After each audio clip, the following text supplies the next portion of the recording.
안녕하세요. 반갑습니다. 여러분의 부동산 자산을 관리해드리고 재테크 TV를 운영하고 있는 박은희입니다. 반갑습니다. 자, 오늘은요. 부자는 자산을 사고 빈자는 부채를 산다라는 내용, 그리고 자산이 아닌 부채를 사고 자산으로 생각한다 라는 내용을 갖고 한번 얘기를 나눠보도록 하려고 시간을 마련했습니다. 되게 이제 제 유튜브를 보시는 분들이 새만금을 얘기는 하지 않고 마인드 교육만 많이 시킨다고 문의를 하시더라고요. 근데 제가 현장에 있을 때 가장 중요한 게 뭐냐면요. 관점 차이이더라고요. 정말로 새로운 것들, 잘 모르는 것에 대해서 받아들이는 관점, 태도. 그게 투자에 아주 중요한 결과를 좌우하는데 아주 중요한 요소이기 때문에 계속 거듭거듭 얘기를 드리는 부분이에요. 워런 버핏도 사실상 재테크 교육을 이렇게 가서 하게 되면 어떤 기술이나 방법들보다 더 중요한 걸 관점 교육을 되게 많이 시켜주거든요. 그것처럼 가장 중요한 게 뭐냐면 부자는 소비를 하는데요. 돈을 버는 소비를 하고요. 빈자는 돈을 쓰는 소비에서도 계속 지출이 지속적으로 되는 지출을 소비한다라는 차이가 있어요. 돈을 버는 소비와 돈이 계속 나가는 소비를 하는 게 부자와 빈자의 차이인데, 제가 이 얘기를 또 드리게 되는 계기는요. 여러분들도 자산과 부채의 개념을 조금 뚜렷이 해 두실 때 아주 재테크의 선택을 할 때 아주 중요한 결론을 지을 때, 결정을 할 때, 결단을 내릴 때 아주 중요한 요소이기 때문이죠. 쉽게 말하면 여러분들은 재테크를 왜 하시나요? 끊임없이 재테크도 노동으로 계속 하시려고 하시는 분들이 있더라고요. 근데 저는 재테크라는 것을 경제적인 자유, 시간적인 자유를 얻기 위해서 하는 거지, 노동하듯이 계속 막노동, 일하듯이 노동 수입처럼 일을 해야만이 수입이 들어오는 재테크를 원하진 저는 않아요. 그러니까 한번 재테크를 잘 해놓게 됐을 때 내 삶에 내가 계속 뭔가를 하지 않아도 안정적인 수입이 고정적으로 지속적으로 나올 수 있는 걸 만드는 게 저는 재테크를 하는 목적이고 이유라고 생각을 합니다. 그렇게 얘기를 드리는 이유가 뭐냐, 부자들은 자산을 계속 사요. 자산을 확보하는 반면 빈자들은 계속 지출을 사는 게 있다라는 거죠. 부자와 빈자의 차이는, 가장 큰 차이가 또 어떻게 보면 우선순위를 아는 차이예요. 소비의 패턴만 한 번만 바꿔주고 소비의 순서만 바꿔줘도요, 삶의 그 결과는 완전 다른 결과를 살게 되는데요.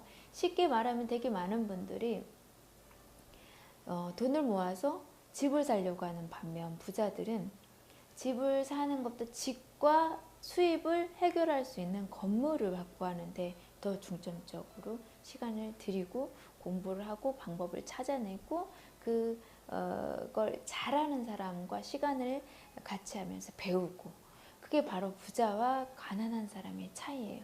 가난한 사람들의 차이, 빈자는 내가 하고 싶은 걸 먼저 하고 부자는 해야 할 것을 한다라는 게 완전히 다른 관점인 거죠.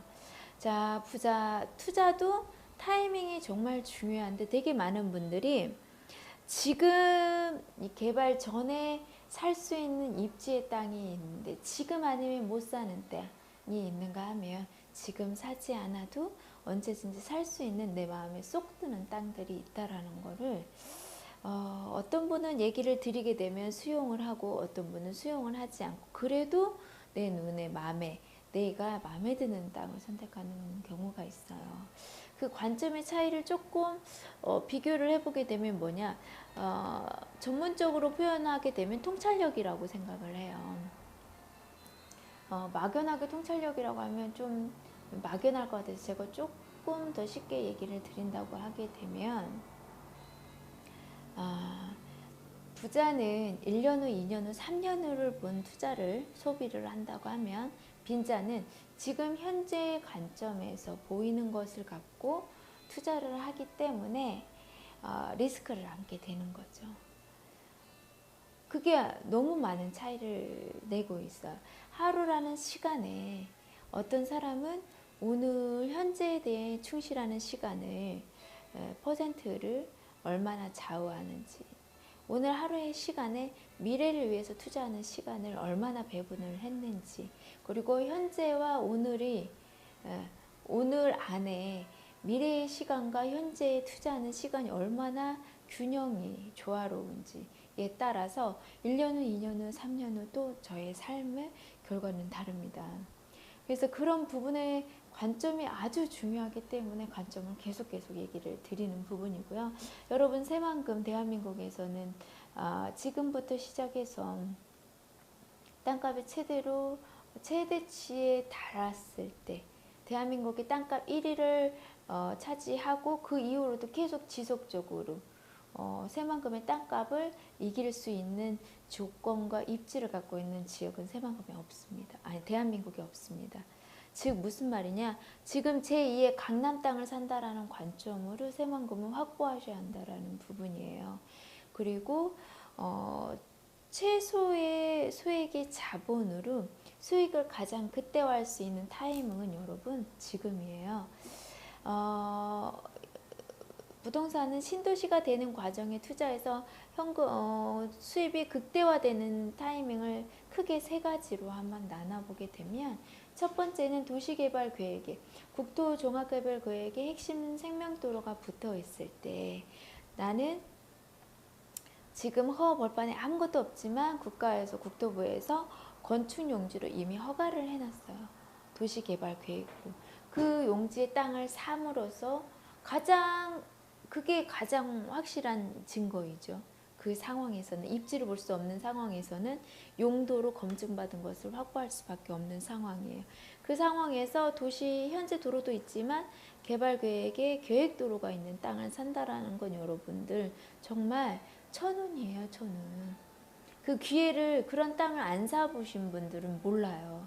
그 땅을 살 수 있는 기회 자체가 얼마나 귀한지를 아는 분, 항상 뭐든지 아는 만큼 그거에 대한 가치 부여를 하고 가치 부여가 되기 때문에 행동으로 되는 거지, 아는데 행동으로 안 한다라는 거 솔직히 사실상은 잘 모른다라는 거하고 똑같은 말이거든요.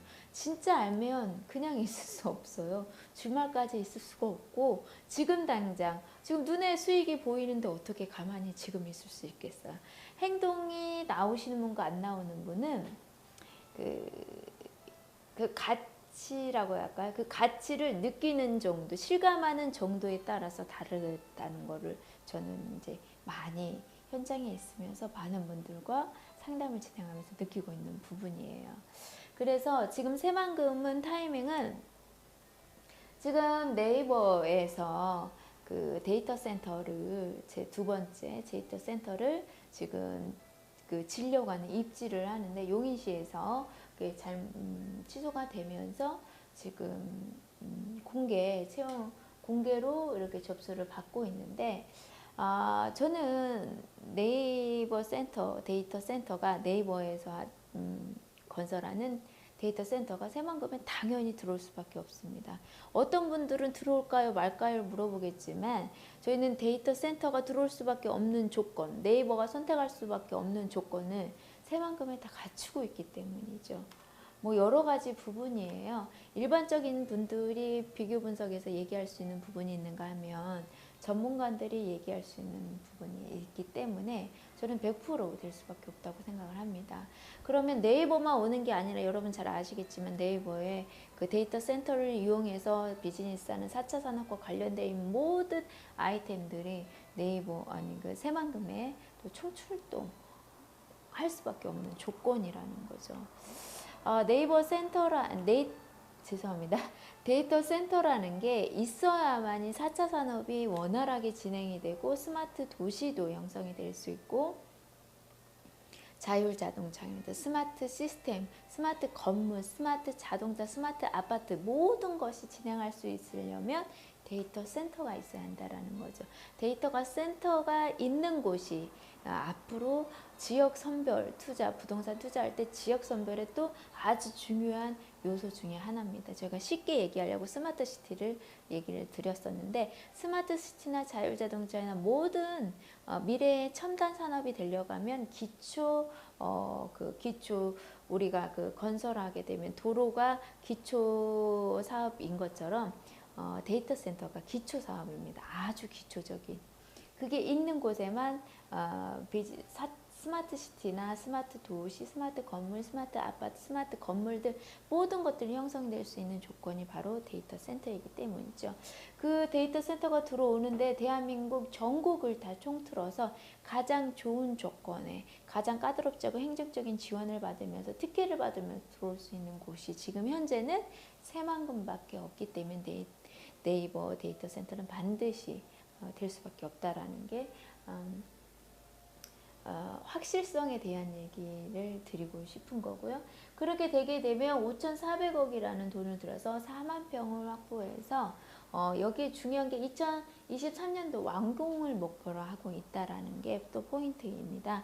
그래서 여러분들 이런 내용을 갖고 한번 검색하고 공부를 하고 자료를 찾아보시게 되시게 되면 더 많은 것들을 알 거야. 데이터 센터가 도대체 뭐야? 데이터 센터가 뭔데 저러지? 네이버는 뭐고 또 네이버가 왜 데이터 센터를 만들려고 하는 거지? 이런 부분에 대해서 한번 조금만 관심 갖고 자료를 찾아보게 되면 새만금에 투자해야 하는 이유, 왜 투자해야 하는지, 지금 그 전에 저희가 얘기했던 것들이 지금 현실로 계속 드러나고 있기 때문에 여러분들이 더 많이 관심을 갖고 있고, 그거와 비례해서 투자 타이밍은 소액 갖고 계신 분들은 정말 희박하다. 파이는 계속 줄어들고 있다라는 걸 명심하시고, 하루하루가 한 시간이 여러분들 기회라는 거를 잊지 마시라고 얘기를 드리고 싶고요. 2019년 6월 21일자 신문이에요.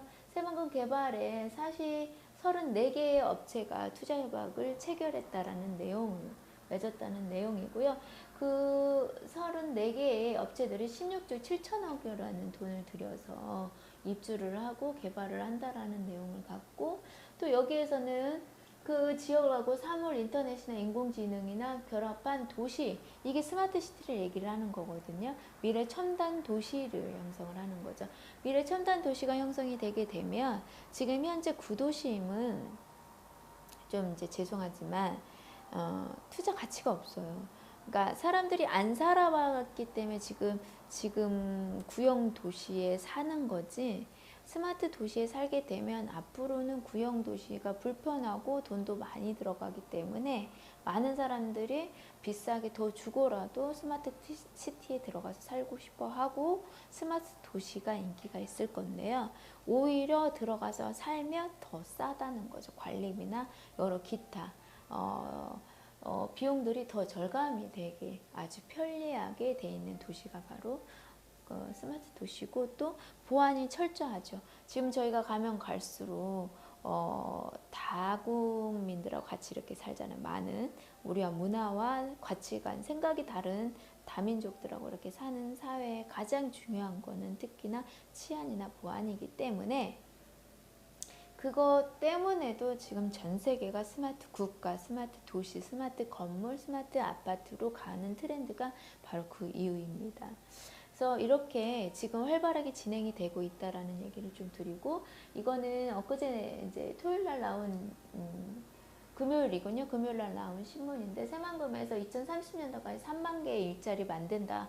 당연히 될 수밖에 없어요. 지금 34개의 일자리에 지금 신재생 에너지에 10만 개의 일자리부터 100개의 기업들부터, 지금 네이버도 9월 달에 결정이 되는데, 되게 되면 그 플러스 알파의 기업들이 다 데이터 센터가 필요한 모든 업체들이 새만금으로 올 수밖에 없다는 게 또 핵심 포인트입니다. 여러분, 타이밍은요, 자, 누구에게나 우연을 가장한 기회는 옵니다. 근데 그 기회를 우연히 온 기회를 행운으로 만드는 건 여러분들이 그동안 얼마나 준비하고 공부해왔냐에 따라서 그 기회를 행운으로 바꿀 수 있는 건 바로 여러분의 안목이고, 여러분이 준비를 해왔던 것과 그동안에 여러분들이 공부한 내용들에 의하신 거고, 내가 지금도 행동이 되지 않는다라는 부분에서는 더 적극적으로 공부를 해야 한다라는 부분을 얘기 드리고, 제가 저의 채널을 통해서, 재테크 TV 채널을 통해서 그 새만금 뉴스를 계속 올려드리고 있기 때문에 자료를 모두 재생인 새만금 뉴스 채널을 클릭을 하셔서 모두 재생을 하게 되면 현재 새만금에 대한 역사부터 새만금이 지자체에서 진행했을 때 지지부진했던 부분에서 이제 국가가 국책사업을 하면서 문정부에서부터 좀 주력적으로 진행하는 부분에 대해서 얼마나 빠르게 속도를 내고 있고 얼마나 많이 개발이 됐는지 부분을 한번 보실 수 있습니다. 그리고 지금 투자 타이밍은 네이버 확정이 9월 달이에요. 네이버의 그 데이터 센터가요.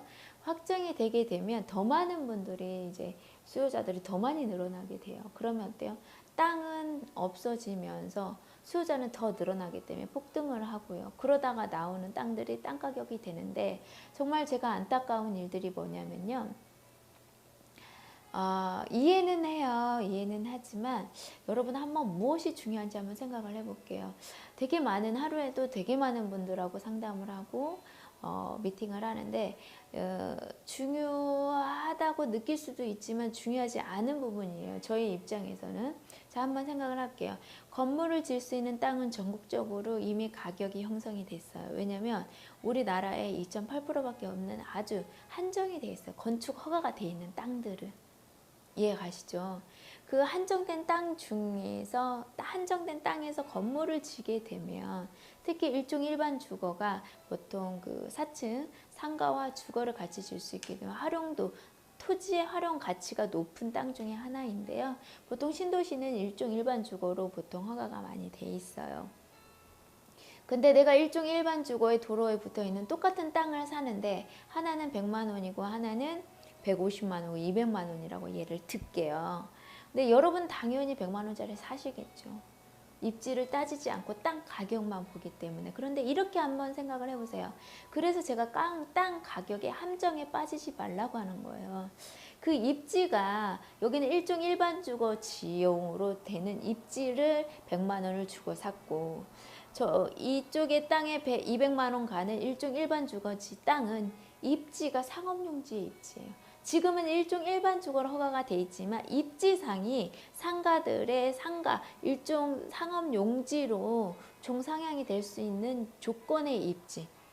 핵심 지역의 사거리 코너짜리라는 거죠. 그 자리를 사면서 지금 현재 국가에서 일종으로 허가해 놓지만 입지 자체는 완전히 다른 가치. 그렇게 되면 일종 일반 주거에 100만 원 주고 산 땅은 평당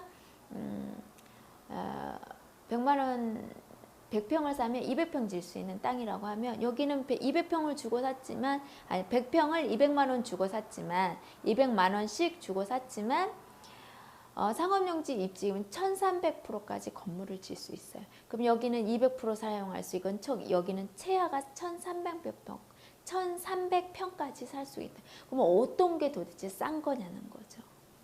여러분 땅 가격은 지주의 마음이에요. 특히나 논밭 같은 경우는 주변 시세를 보긴 하지만 왜 개발이 되지 않는 땅이니까 얼마를 받아야 하는지 모르기 때문에 그 주변가를 갖고 파는 거예요. 왜 주변가에 맞아야 팔리기 때문이고요. 신도시의 건축 용지는요 그렇지 않습니다. 그 땅의 입지가 어디에냐 따라서 천차만별로 가격이 정해져 있어요.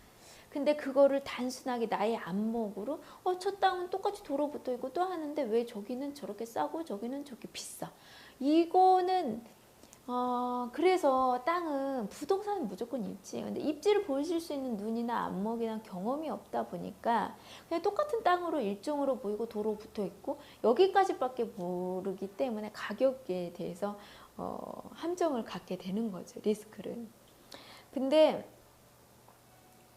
그 부분에 대해서 저희가 근거를 갖고 사례를 갖고 신도시가 개발됐던 입지와 상가들이 형성했던 조건들을 갖고 교통망을 갖고 도로망을 갖고 얘기를 드리지만 그게 납득이 되는 사람이 있고 납득이 안 되는 분이 있다라는 거예요.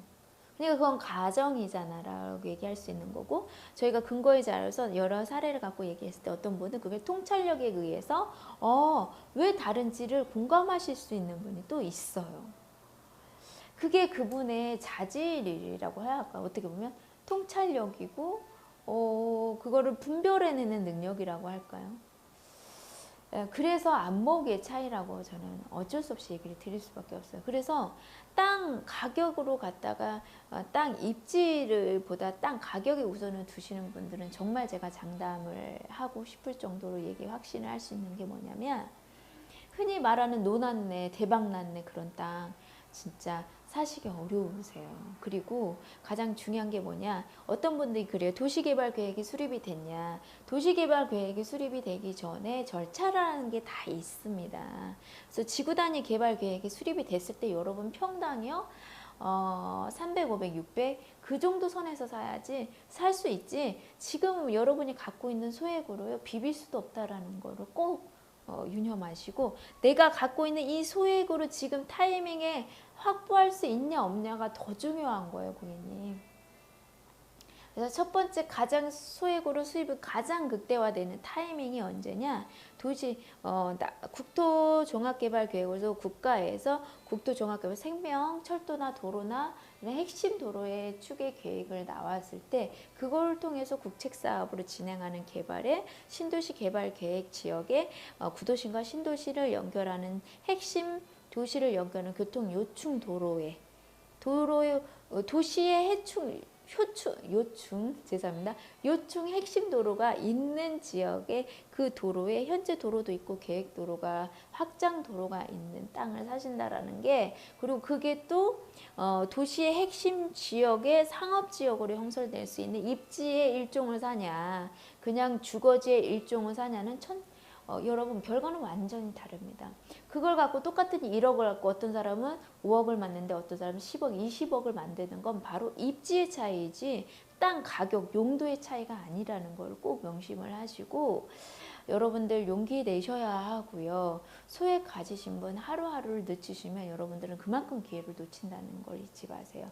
지금 타이밍 새만금은요, 땅을 살려고 하면 지주들이 이렇게 피하면서 10만 원만 올려줘라 평당, 20만 원 올려줘라 이렇게 얘기하고 있는 타이밍이에요. 즉 무슨 말이냐, 내가 1억으로 살려고 해 땅을 다음날 2억 달라고 하는데 살 수 있으시겠어요? 3억 주려는데 살 수 있으시겠어요? 그 타이밍이라는 거죠. 그래서 여러분들이 빨리빨리 행동하셔야 하고 부산나게 알아보시고 발품을 팔으셔야 한다는 이 타이밍, 9월까지 타이밍이 또 놓치게 되면 여러분들은 그만큼 예를 들면 이거에 1억으로 사서 확보할 수 있는 땅을 그때는 2억 갖고도 못 산다라는 거예요. 3억 갖고. 근데 2억, 3억 준비하기 어렵잖아요.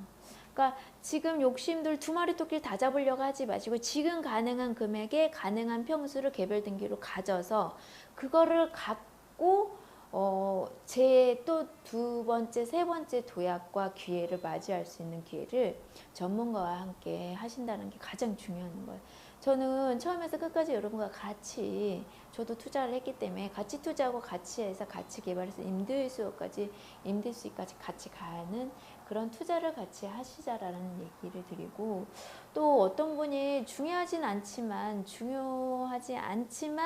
그분한테는 개인적인 기호나 개인적인 규제에 의해서 아는 사람, 모르는 사람에 대해서 저에 대한 그 정보는 그럴싸한데 내가 너를 어떻게 믿어라는 내용. 그래서 제가 에스크로 제도, 보험 제도를 하지요.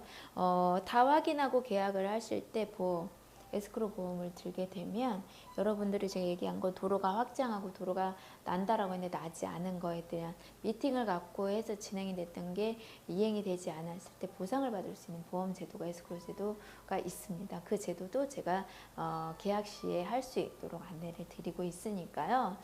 여러분 더 망설일 시간이 없습니다. 그러니까 소액을 갖고 계신 분은 더더욱 없어요. 그래서 더욱 용기를 내셔야 하고 더 적극적으로 알아보셔야 한다라는 거를 얘기를 드리면서 이 시간 마무리하겠습니다. 여러분 용기 내시고요. 도전은 제가 거듭거듭 얘기하지만 성장과 성공뿐입니다. 그래서 어차피 저의 경제적인 문제와 삶의 안정과 시간적 경제적 자유는요, 부동산밖에 없어요. 특히나 임대 수입밖에. 능력 없고 능력 없고 좀 그러네요. 너무 평범한 능력을 갖고 있고 특출난 재능 없이 그냥 평범하신 분들이 부자로 돼서 경제적 시간적 자유를 얻어서 내가 원하는 삶을 살 수 있는 방법은 유일하게 관광지에 건물 갖는 방법밖에 없습니다. 임대 수입. 그리고 누구나 할 수 있지만 아무나 할 수는 없죠. 하지만 누구나 할 수 있는 일이기 때문에 여러분 용기 내시고 저와 함께 성장과 성공을 하실 분들은 어서 연락하시고 찾아오세요. 전화보다 더 중요한 건 찾아오셔야 돼요. 지금은 물건이 없는 상황이라서 물건이 입지 좋은 데가 생기자마자 오신 분한테 드리기도 바빠요.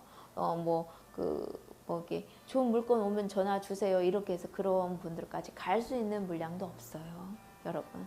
그러니까 지금은 막 본인이 막 이렇게 진취적으로 움직이시는 분한테 기회가 주어지기 때문에 꼭 유념하시고 어차피 오실 거면 빨리 오십시오.